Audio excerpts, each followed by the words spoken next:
Hello, everyone. Thank you for joining me on Dream Guest. This is series 2. Can you believe it? And what? You didn't listen to season 1, but you're still here on season 2. I like you kind of people. Now, my guest is a friend. Ahmed Berhan is a guy, a komiker. You might know him from TV. He is someone that gave me advice. I'm not great on advice. I don't know how you are with it, but sometimes you take it, don't you? It's like little like fairy dust. You take some of it, and look at him now. He's got his own TV show. He's acting. He's going out on tour. I'll talk about that later on. And we got to talk about health conditions and looking after yourself and how important that is. He's got a young family, a wife. And once again, right, through it all, friendship is the healing answer. Through it all, your friendship is the answer. Because a study done in, we'll cut that bit, it was horrific. A study done in 2016 shows, now this is, these are stats, shows that breast cancer patients who had at least 5 friends, listen to this, 5 friends had a better chance at healing. Surprisingly, having a husband had 0 impact. Oh, isn't that horrific? And you think, is it just that on that side? No, it's the same thing for men. A long-term study showed that friends reduced the likelihood of heart problems. Once again, a romantic partner did not. Nothing. Zilch. So I think it goes back to like man flu. And the man going, my life's over. And the woman ignores it. That's how it should be, because then the friends rally around and he gets better, because man flu is a serious thing. And talking of serious things, Ahmed is on tour.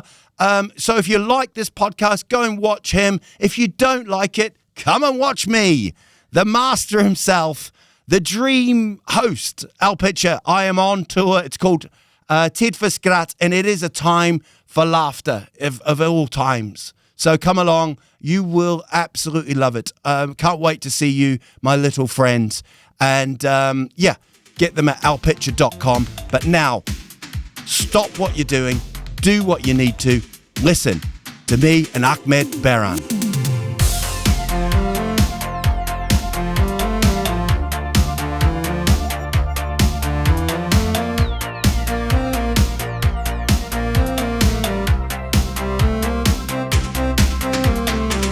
Just after the news you've just told me, I have to reevaluate how you're now a rival. Just make sure that I just sound as boring as... We've known each other for years. Yeah. I don't know if you remember this, but I once did a gig, and then afterwards I wrote a message to you. Yeah. And it was like, oh man, I'm sorry, that was shit. And I remember you just going, like, shut the fuck up, man. You're really good. And it was, you were spot on. You know, as a comic, you're always like putting your hand out and wanting, not always. I think you get happier with it. But it was a real moment for me over here. It was like, yeah, just do your own thing. And it was, No, I remember. It was a club I had in Hornstull called Sloppy Seconds. Yeah. And it was a rough night, I get it, but it wasn't because of your performance. It was just like the night in general. Yeah. And I remember it as well because I got a little bit stunned because I was like, this is fucking Al Pitcher. Like, because I think, I don't know how long we've known each other before that. Yeah. But you was also this comedian who've already had a career as a comedian. You were already a professional comedian, and you now come from the Premier League to Allsvenskan, and you're worried about a gig that you had that didn't go.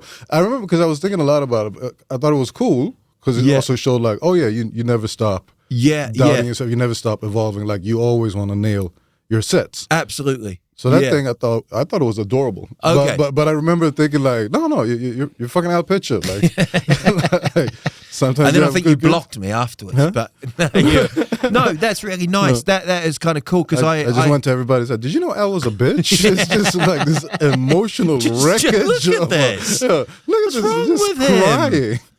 It was a bit of a kind of like, just pull yourself together, man. Yeah. Just do your thing, you know. Yeah. Do you get those? Do you get doubts? I have a lot of. I actually had a similar moment. Well, not similar, but I remember I did the Armcore tour once, and we were in Växjö.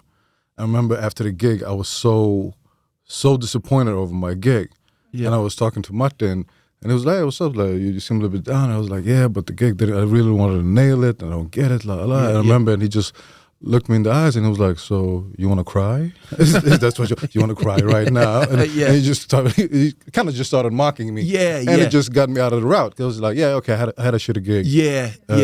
Put it behind you and on to the next one."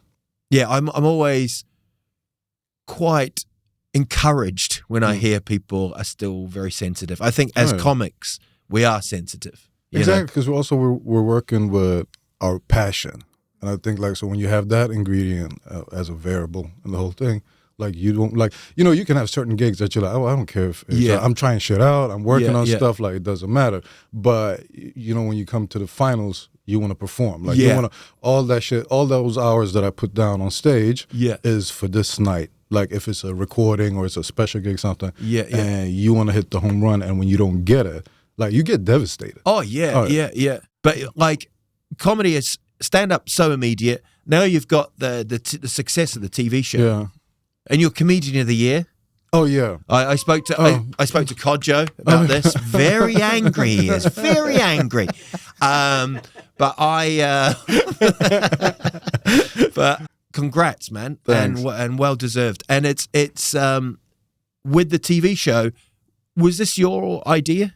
No, the original idea comes from Micke Lindgren. I call him the SVT Golden Goose. Okay. Because pretty much all their big comedy production, like humorproduktioner, Grotesco, Svenska Nyheter, Herr Talman, they're all his. They are his brainchild. Yeah. And EFS was pretty much the same thing. So he hit me up one day and was like, I have this idea for a show. I want to see what you think about it. Yeah. And he told me, and I was like, oh, cool, sounds fun. And we started working on it, and then we had a small team.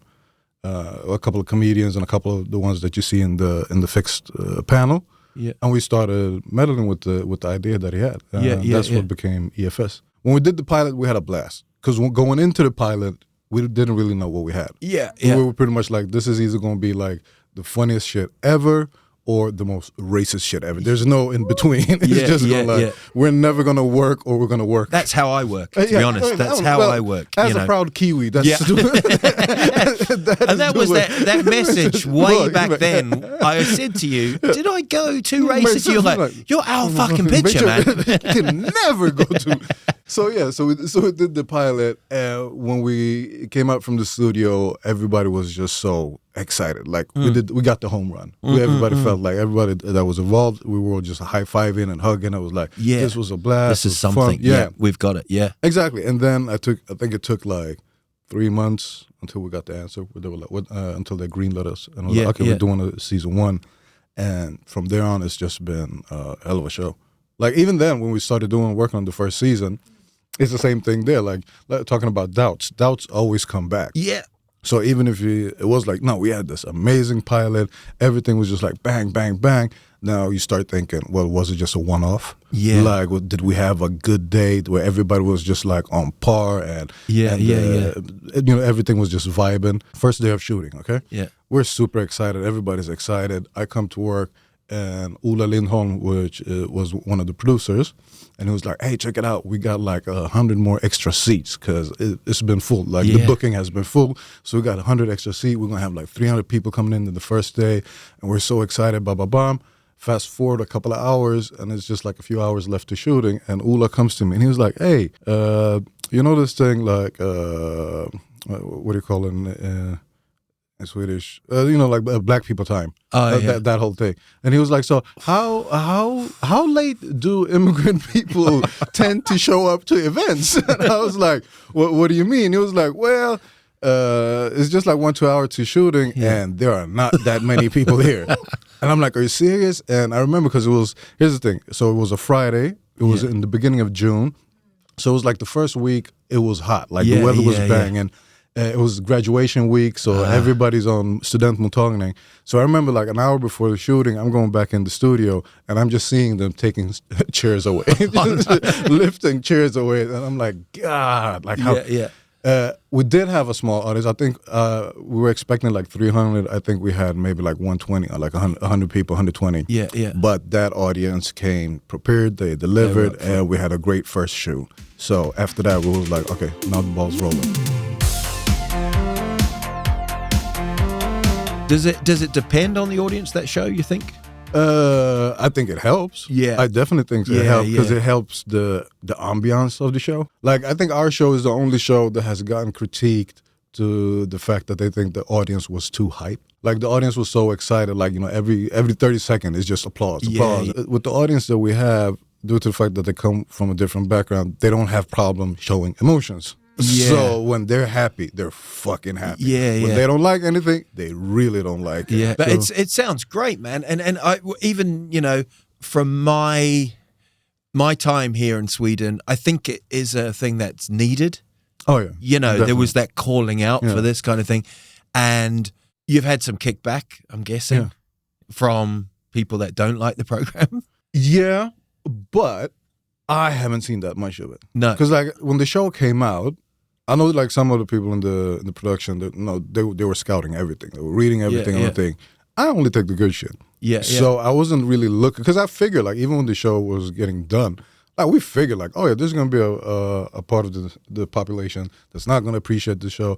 You know, so I worked within public service for so long, so I know it really doesn't matter what public service does. There's always gonna be this crowd that's hated. Like, oh, is this what my tax money is going to? And it's like, no, it's going to my cocaine. But this is, what, again very similar to our picture. Yes. Talking of cocaine, we have a drink for you now. No, it's just we've got a cup of tea. We've got a cup of tea. You don't drink coffee? No. Get out. I swear. That's probably the most discriminated I've been in Sweden. And it's not as a young black Muslim. It's as a non-coffee drinker.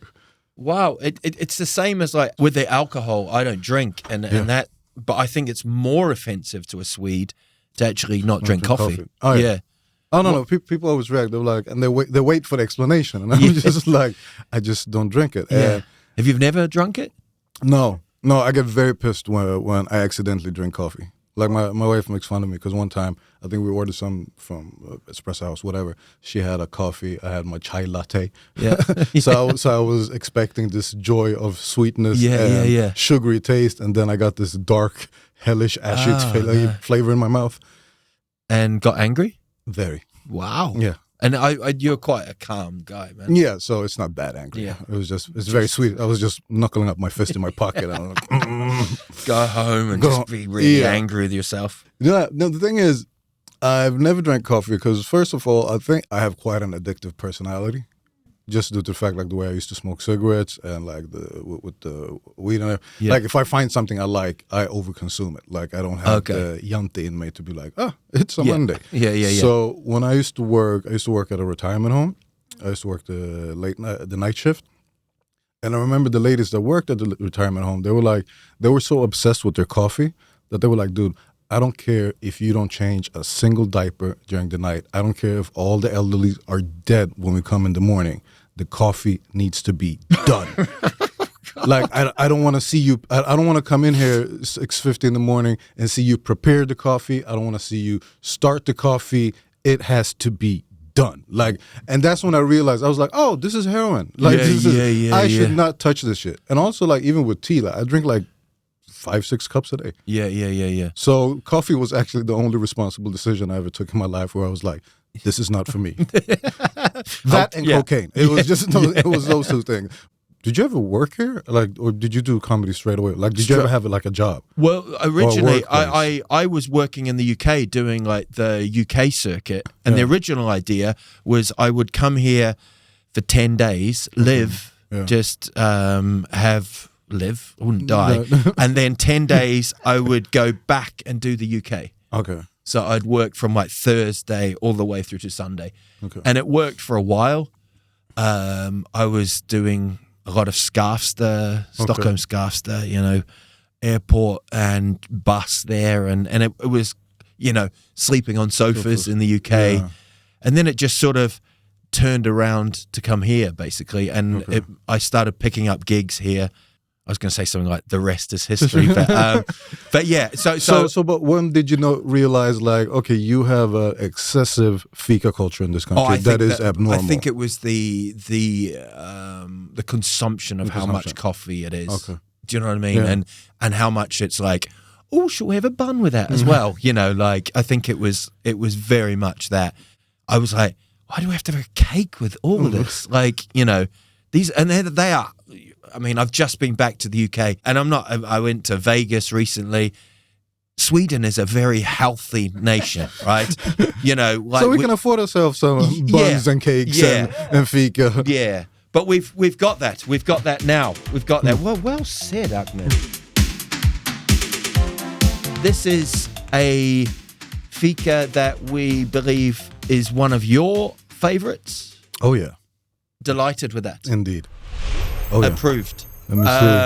Ahmed, stamp of approval. Exactly. So for the listener, it's a Wiener bread without the jam. Yeah. That's without the jam. Yeah, that is a good name for an album. That just without the jam. Danish without the jam. Yeah. Pump up the jam. Go for it. I can't. You can't? No, I can't eat sweets anymore. I quite recently found out that I'm pre-diabetic. Yeah. Well, there's the end of the podcast. A podcast where I get my dream guest to sit down and have a fika with me. Yeah, so let's talk about why do you want to kill me? So this was the mess. John, a banana? Banana? That is a... See, now you went too racist. Yeah, no. You had apples and pears to all the other guests. I looked... And you were like, save the banana for Ahmed. Oh my God. I was looking up and there was 2 bananas hanging there. Well, we'll have a banana. I'll have a bloody banana. Yeah, I can have a banana. So they told me, like, before the summer, I was doing a checkup, and they were like, we want to check your blood sugar because it was a little bit off the charts. So we want to see if it's because of your medications or if you might be pre-diabetic. So I was like, cool, did the test during the summer.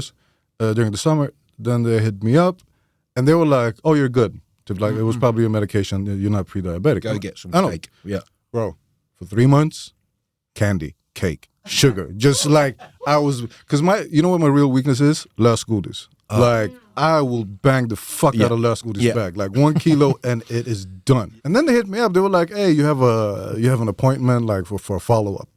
So I was like, okay, yeah, cool. Like, probably just to wrap the whole thing up. So I get there and we start talking, and she was like, bada, bada, bada, bada. And I was like, I'm just listening. She was like, yeah, because you're pre-diabetic. And I was like, no, I'm not. She was like, yes, you are. She was like, that's why you're here. And I'm like, well, no, you told me I'm not. You said I'm straight. She was like, oh, no, like, you're and then she brought up my numbers and stuff. So she was like, no, you're pre-diabetic. And you said your mother's diabetic as well. I was like, yeah, she got it after she got pregnant with my younger sister. And she was like, so you got in your family. So she was like, no, you have to chill. Like, have you been eating a lot of sweets lately? And I was like, just moves the bag. Doom just falling out of my pockets. And it's just like, wow. I was like, did you not see me come here in an ice cream truck? It's just like, I don't know, I guess we had some sort of miscommunication where I interpreted it as they were like, no, you're good. But then also, like, when she showed me my numbers, she was also like, okay, well, if you look at it from this way, it seems like you're good. But when you see these and these numbers, it shows like you. So pretty much, like, if you don't want to become a diabetic, you got to relax with like this and this. And and then she gave me a pamphlet like how it is to live with diabetes. And I was like, wait, I thought you said I'm just pre-diabetic. Why are you giving me the end of the movie? Give me the pamphlet that's concerning me. And she was like, no, read this, learn it, and start changing your ways.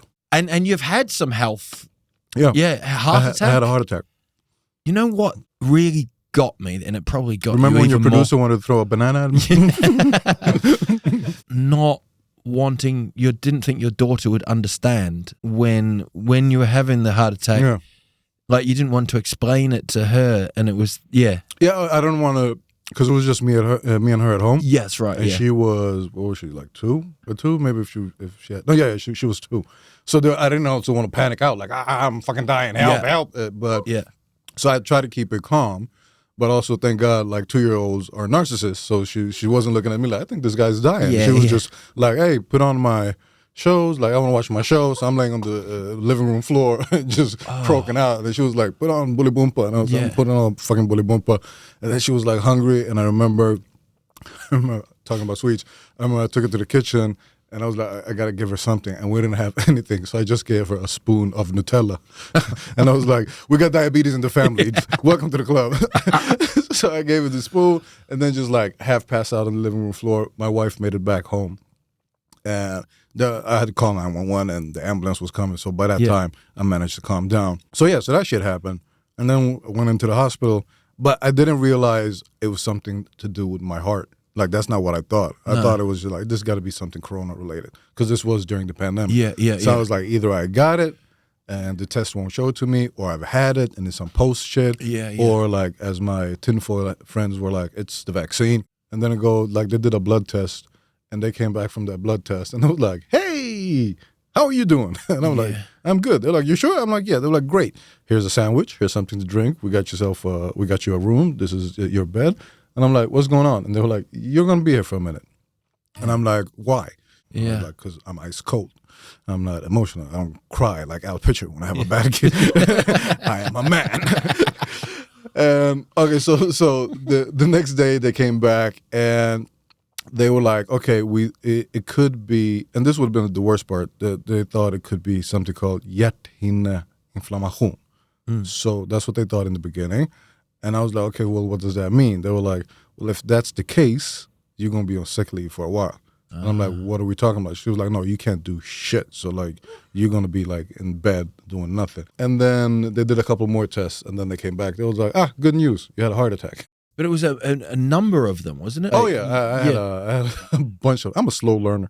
So when I asked the doctor, I was like, okay, so what's going to happen now? And the doctor was like, well, the good news is you just need to take care of yourself. And I'm like, you're going to have to give me something easier than that. I've been failing this for 36 years. I don't think today is the time. Just some guidelines. Just like, just help. Can we start off easy?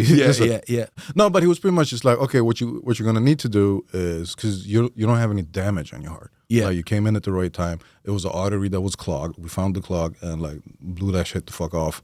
So now your heart is straight. Was that their doctor's words? Literally. And we blew that shit the fuck off. I looked at the nurse. I was like, can you say that? She was like, it's Latin. I was like, of course it is. I forgot my school Latin. No, so he was pretty much like, what you need to do now is like exercise, eat healthy. Like, don't smoke, don't drink, like avoid red meat. Just like do everything within a reason. That's pretty much it. And then we brought you here to have cake. Danish and cocaine. It's because I know that you're going to go out on tour and you're around the same time. Exactly. And I thought, we're just going to give him cake. We're going to put him in a hot room and then we're going to throw a banana at him, which is weirdly placed on his legs. But you keep on looking, though. You keep on looking. I see you glaring. I know. You keep your face straight, but you're just glaring. Seen anybody have a banana just sitting there casually teasing it.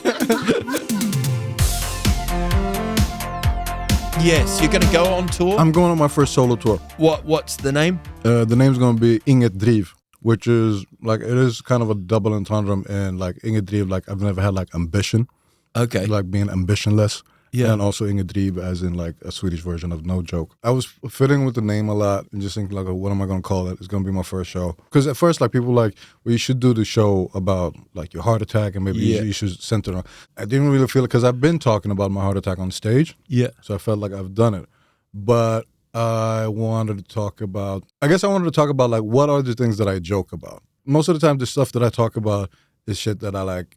In my head, I'm like, are you fucking kidding me? Like, how is this a real thing? Like, it could be serious, it could be goofy, but my point of view have always been like, I can't fucking believe this. Yes.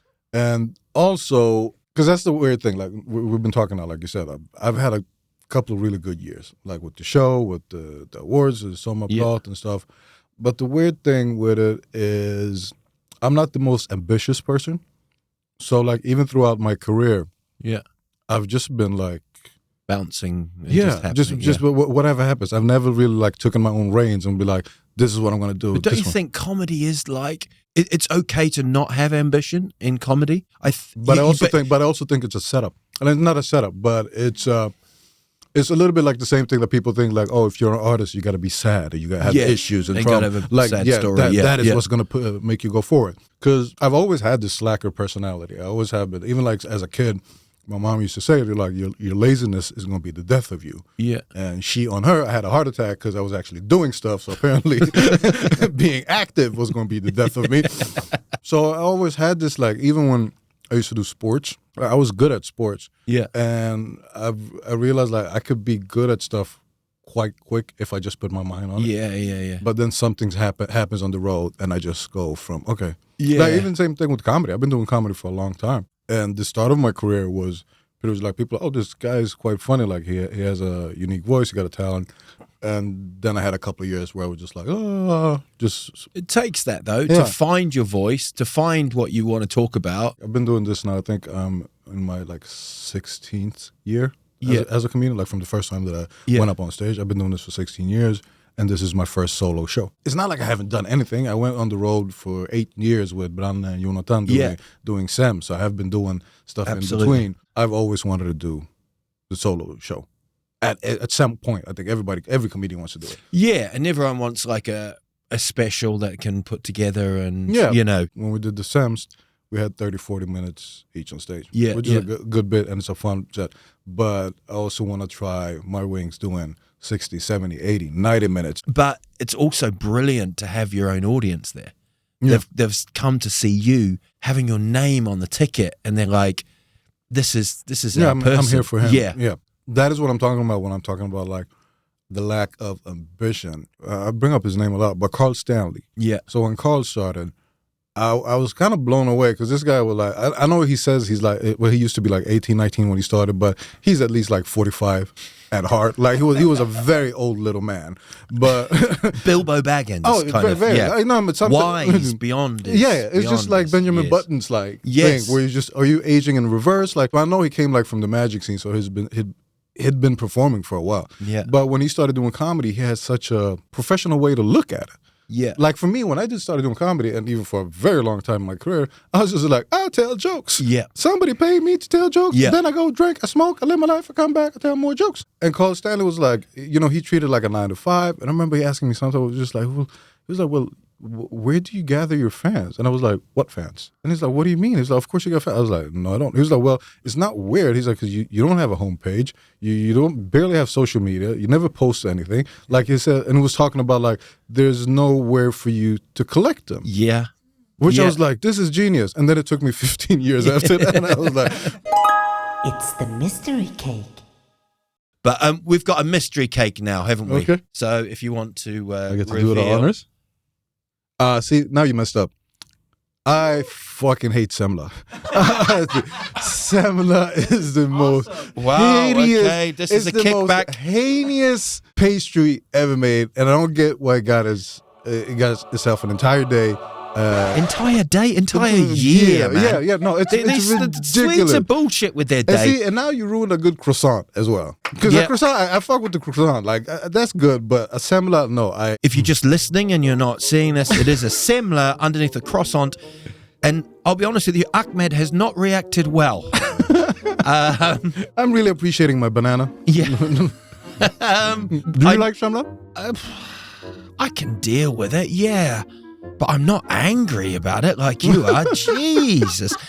But I want to tell you about the history of it. And this takes a while. So sit back, eat your banana.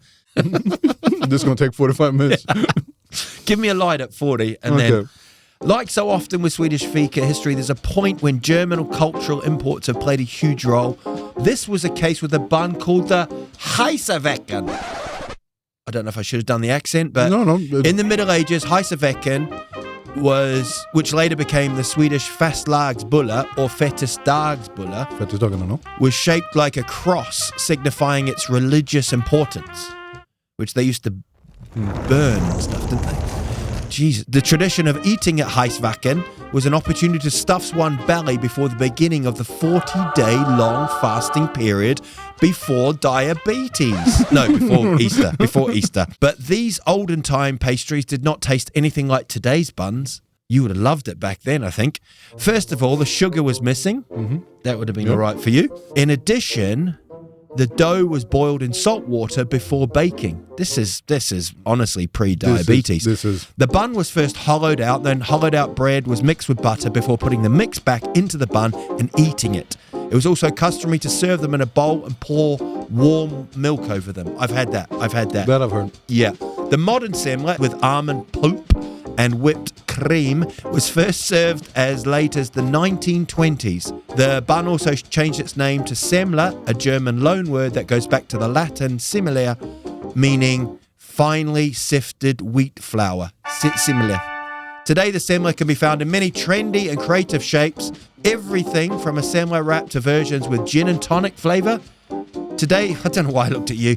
Today, we wanted to treat you with a crispy and elegant croissant semla. But you have said, fuck off. And you don't like the semla, ruining this whole segment. So there we go. I didn't know they'd written that at the end, but that's fine.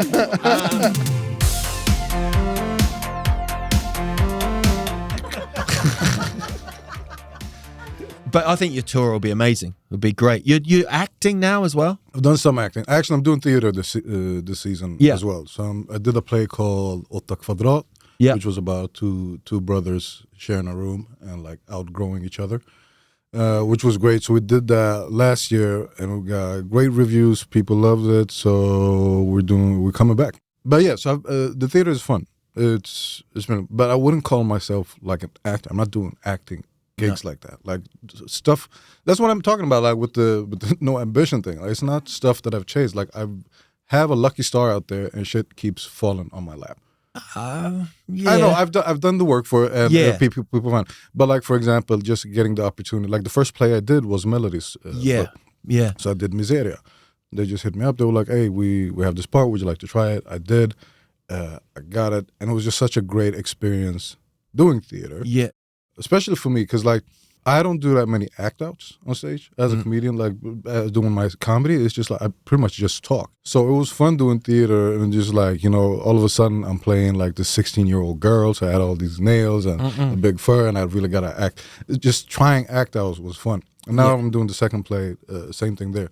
And theater is because I've done a movie. Yeah. And that's different because you get to do retakes and you can do it again.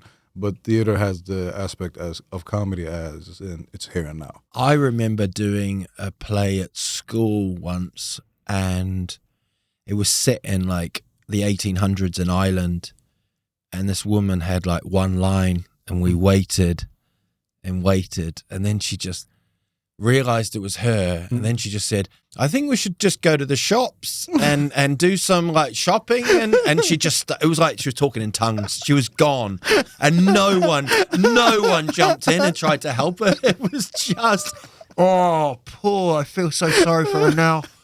We should just go to the shops, and she just couldn't get the line. But your tour will be amazing. Where do we get tickets? Just Google. Yeah, just Google. What? Google. That is an ambition. Now that is I ambition. know what I need to take with me to the next interview. Yeah. Tell people where they can find the ticket. Just Google Ahmed Inge Dream. Give them the dates and the cities. They'll find me. They'll find me. What I'm actually looking forward to is getting into the process of doing full-on shows. So I'm hoping like this is going to be my first solo show of many. Because when I did the Somma Prat was actually, I think, could be like one of the first times where I actually wrote something that's supposed to be that long. Yeah. And just getting into the minds, like the state of mind of that, I loved it. I enjoyed it. And I'm looking forward to doing the same thing with my shows. So further on, several shows, more TV shows, more acting, just more of everything that I'm doing right now. Except yours, kids, man. Except kids. 2 kids, enough. We're done. We're checking out. Yeah, How many you got? 2. But my kids are 12 and 10. Oh, okay. So you can leave them at home. You're enjoying life now. You don't have to have like a heart attack in front of one to get some attention. get some confirmation. I apologize that we tried to give you sugar, but you've been an absolute dream guest. Please give it up for Ahmed. You are a great guy, man. I genuinely mean that. You've got a story. You're fantastic. So thank you. Thank you for having me, Al. Get your tickets to Al's new tour at alpitcher.com. This podcast was produced by Soulside Productions and recorded at Clarion Hotel Sign in Stockholm.